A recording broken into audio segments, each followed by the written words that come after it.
Hey everybody, welcome to TIW Podcast. I'm Eric, and today I watched Survivor Island of the Idols Episode 1. This is Season 39 of Survivor. The episode is called I Vote You Out and That's It. Spoilers ahoy! If you don't want to find out what happens in this episode, who wins the immunity challenges, who is voted off, all of that, then stop listening right now and go watch this episode. I recommend watching it on CBS All Access. Commercial free is the way to go, I feel like. Why bother with commercials when you can go commercial free? With CBS All Access, commercial free, whatever. So this is turning into a commercial for some reason. Okay.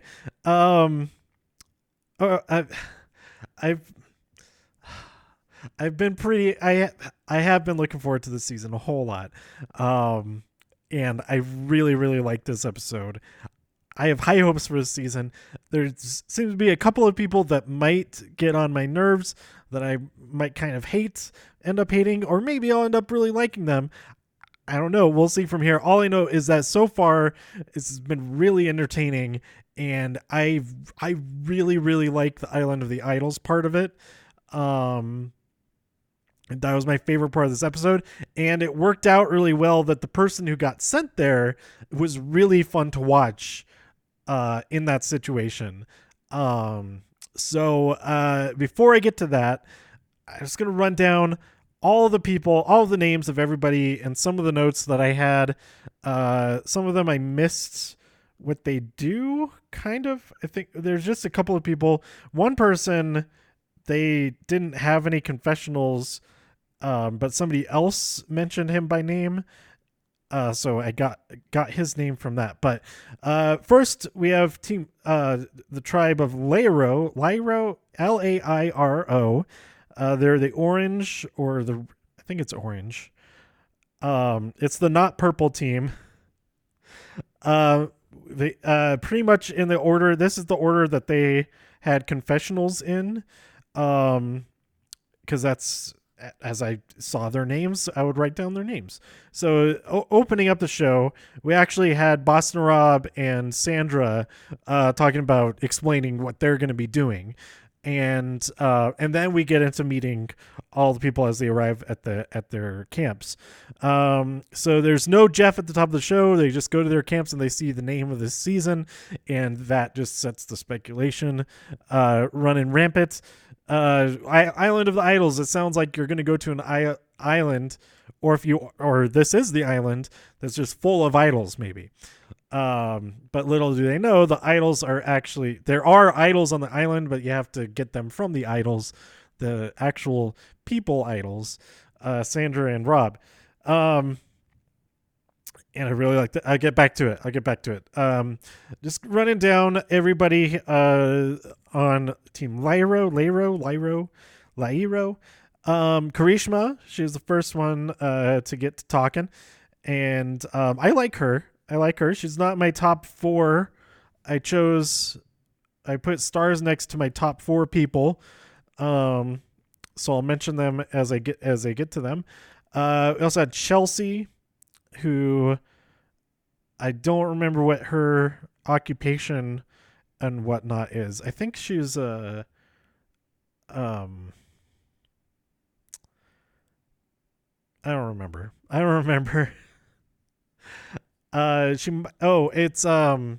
It's the thing with the, oh, dang it, I can't remember. I was gonna write it down, but it seemed like something that I don't know.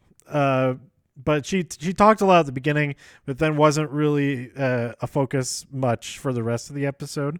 We had Elizabeth, who is an Olympian, and I totally missed what event she competed in, but I like her a lot. And she's the one who ends up going to Island of the Idols first, and she's really fun to watch in that. And I want to see her. If she doesn't win, I want to see her in every episode. So I want her to get to the very end, or to at least the last episode. As long as she's as fun to watch as she has been in this one. We have Missy, who is who's in the United States Air Force. She's pretty cool, but I didn't pick her in my top four. But she's a runner up, I would say. I'm rooting for her. Vince, who is a what is I don't remember what his occupation is, but he seems pretty cool, and he is my other pick from Lyro. So I picked two people from each tribe, and so he's my number two pick behind Elizabeth. Him and Tom, who is a retired athlete. He played some sports. I was really bad about writing out most specifics. Vince, Tom, and Elaine, who's a factory worker and gets along with everybody and is really funny. Those three get along really well and seem to be sticking together. Then we have Aaron, who owns a gym, and Dean, who somebody mentions, and who was doing the hook shot part of the immunity challenge. And that's all I remember about him. And then Ronnie, who is a professional poker player and has a laundry list of other jobs that he's done, and goes into that. It's jumping ahead just a little bit. Well, he goes into that at an inappropriate time. Over on Vokai or Vokai, it's got to be Vokai. The Purple Tribe. We have Lauren, who is a nanny. We have Jamal, who is Karishma is a lawyer. I did write that down.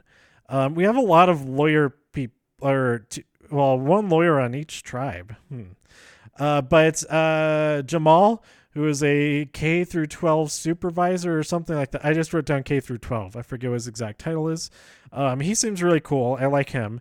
Actually, I like most of Vokai, more so than the other tribe. And in general, there's only a few people that I don't really care for that much.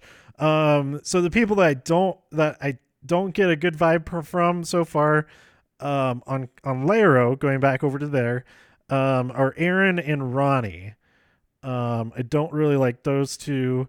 And if I had to pick one of my least favorite girl from that tribe, Chelsea, I think I'm probably not rooting for her as much as the other four. But okay, back over to Vokai.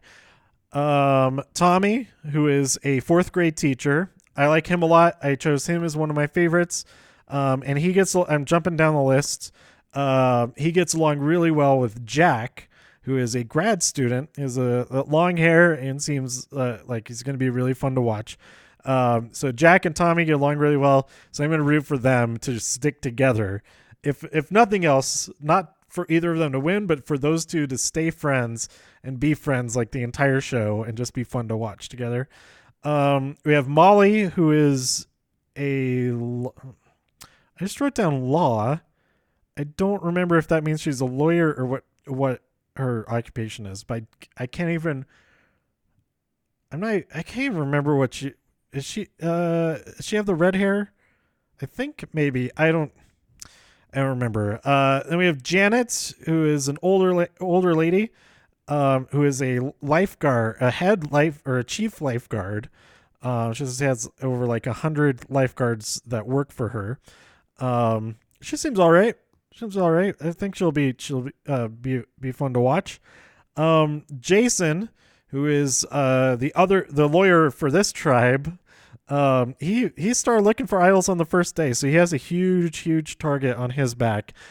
In no part, especially thanks to Dan, who is a talent manager and is a very touchy person.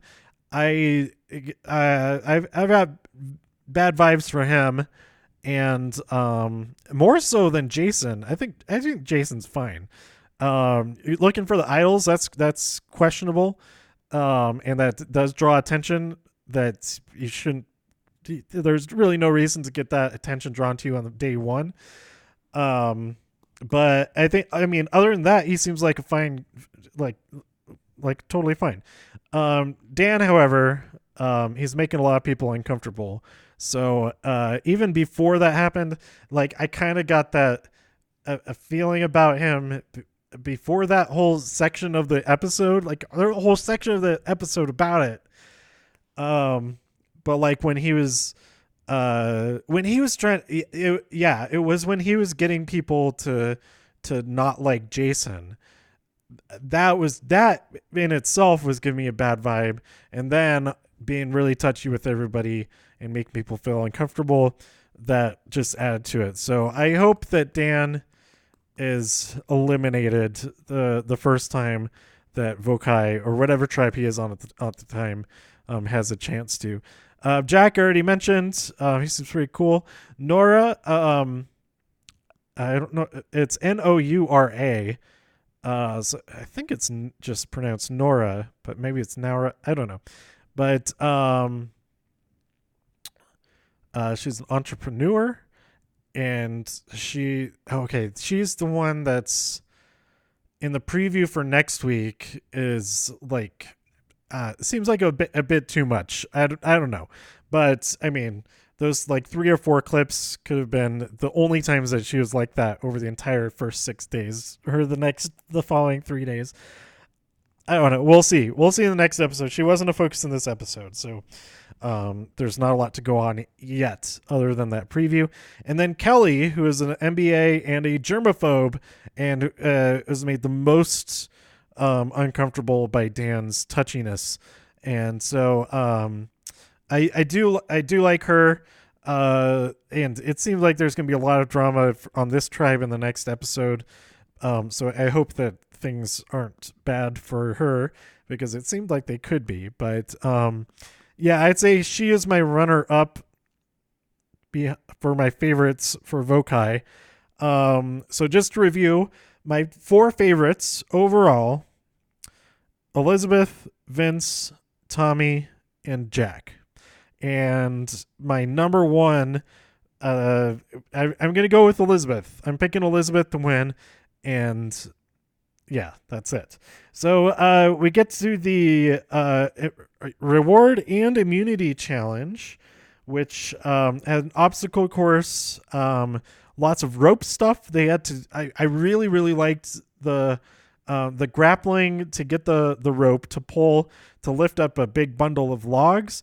And then when it gets to the top, it released the bridge for them to cross. I really liked the mechanics of that. That was really cool. And then they had to climb up a big incline. They end up using like making a human ladder and getting the ropes down there. And I thought maybe they could unravel the rope a little bit further. I don't know. It didn't seem like it needed to be that. Like it seemed like they could get more length out of the. I don't know.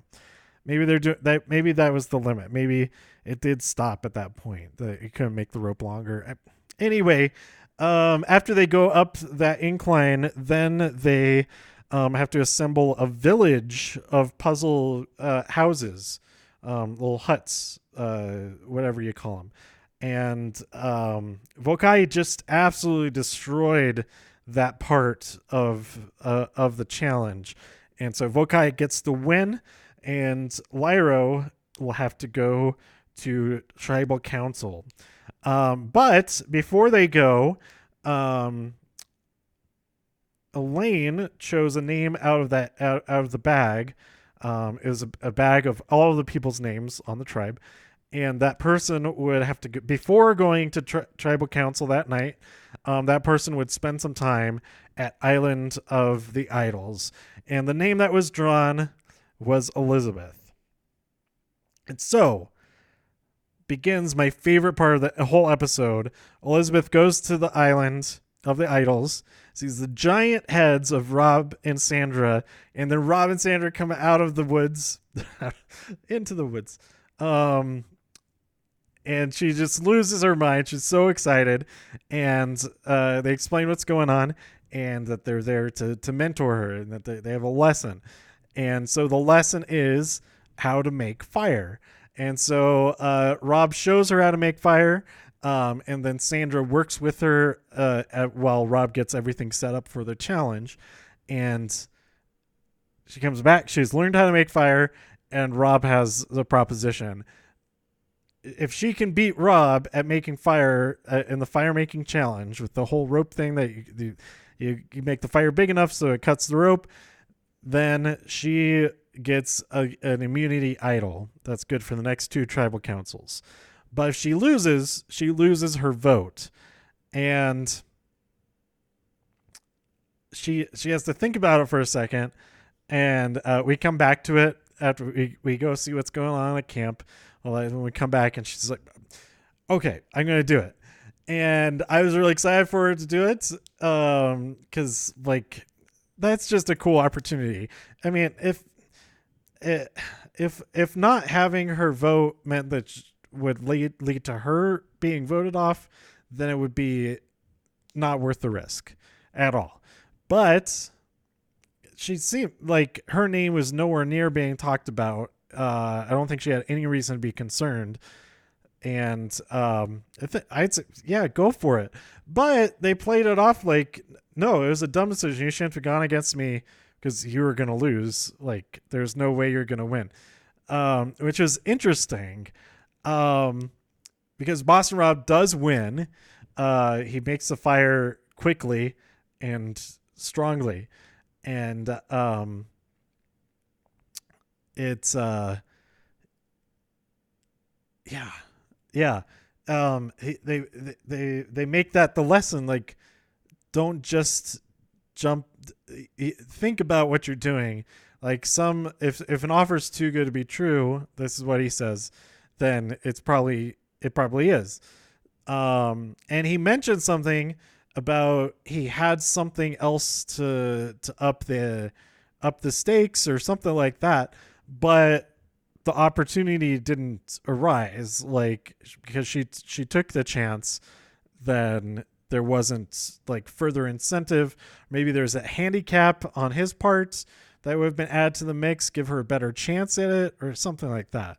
But we'll never know, because I assume it's not just going to be the same fire making learning experience every single time. But she does take back that experience. So when they get the flint at tribal council, she'll be able to make fire for everybody and get some goodwill from everybody. But when she does go back to camp, she lies about what's going on, says that there's urns that she had to bust, and that her said that that she loses, that there's no game to play. And so she was just making it up from or saying what was from was it Ghost Island? Was not Edge of Extinction. It was Ghost Island. Yeah. That's what happened on Ghost Island. I think was the urns. But yeah, so the cover's safe so far. It's really funny that Rob and Sandra at Tribal Council, they're in like their own little booth, hidden away, but they can hear everything that's going on, and they're like kind of talking to each other through it, like, oh, I really like them, and like, oh, me too, like, oh, she's really smart about Karishma. There's and then that they both really like Vince. And then because they're talking about like how it's so hard to like all these people you care about and all that, and Rob asks Sandra, he's like, was it this hard for you? And she's like, oh, F no. And then the quote of the episode, I vote you out and that's it. So yeah, I really like this extra layer added onto it. They're both everything on the Island of the Idols was like so much fun to watch. And like I said, I think because it was Elizabeth, that made it so much more fun. Than well, I don't know. It could have been just as fun with other people, but she was fun to watch. She was the one on there, so I'm glad that all of it worked out that way. And it turned out that it didn't matter that she didn't have a vote, because Ronnie received at least 6 votes. Vince received at least 2, and then there's one no vote. So there's one vote that wasn't read, or there are two votes that weren't shown. The no vote, which is kind of awesome that it wasn't shown, because nobody needs to know at all that Elizabeth lost her vote. Since that one wasn't read. If it had gone to the point where it would have been a tie maker or a tie breaker, then everybody would have found out, oh, wait, what's going on? No vote. I know that wasn't mine. And then they would figure out that it was Elizabeth. They don't know each other's handwriting yet, but then the game would be up. The lie would be up about what's going on. Part of it would be. It wouldn't reveal anything about Rob and Sandra, but it would reveal that something more happened than what Elizabeth told everybody. So Ronnie is out. I'm kind of glad about that, because he's, like I said, I got bad vibes from him. He seems like kind of a weasel, a real hustler. I don't know. Because he so Elaine had a big target on her back because she's so likable, get along with everybody. But Ronnie, I think he tries to do that, but in a different way, and that it's not like genuine. And so it sets off the alarm bells. Like Elaine, she was going along with it when she was talking to him face to face, but then her confessional was like, "No, this guy is bad. It gotta get him out of here." So yeah. We'll see if hopefully that helps the what's the word, morale of the tribe. They can get back on track and get the win right back, because it would be kind of a bummer to have another season where one team just wins every time. It's a lot more interesting when there's back and forth, and a little bit of that with last season was that the tribe that kept one tribe kept losing immunity challenges, but they won quite a few reward challenges. So that was kind of interesting that they're doing okay, but not like when it really counted as far as like, keeping their tribe strong and all that. But anyway, there you have it. That is episode 1 of Island of the Idols. I really, really like this episode. I liked Elizabeth and Island of the Idols, Rob and Sandra. All of that stuff was so much fun to watch for me. I hope that it's more like that. Oh, and before she left, she drew the next name for somebody from the other tribe. She didn't get to see the name, but she did choose who would be the next people to go there. So I hope that we get to see like the further steps of the challenges. Like, oh no, I'm not going to take that chance. And then so he offers them more, something like put more on the line for it or something like that. So I'm looking forward to see more of that. And like I said, my picks, just one more time: Elizabeth, Vince, Tommy, and Jack. There's my final four. If that's the final four, then I'll clap very loudly for myself. But let me know who your favorite people are. Who are you rooting for to get to the end? And what you really liked. What was your favorite part of this episode? Do you agree that the Island of the Idols was the best part? Or was it the challenges? Or maybe tribal council itself? Maybe that was what you enjoyed the most. Let me know by tweeting me at TIW Podcast. Go to TIWpodcast.com for more reviews. If you enjoyed this episode or anything else on the site, please share some links with your friends. Subscribe on iTunes, Spotify, Stitcher, YouTube, wherever you like to listen. Stay safe out there in all the infinite multiverses so I can see you next time here on TIW Podcast. Bye.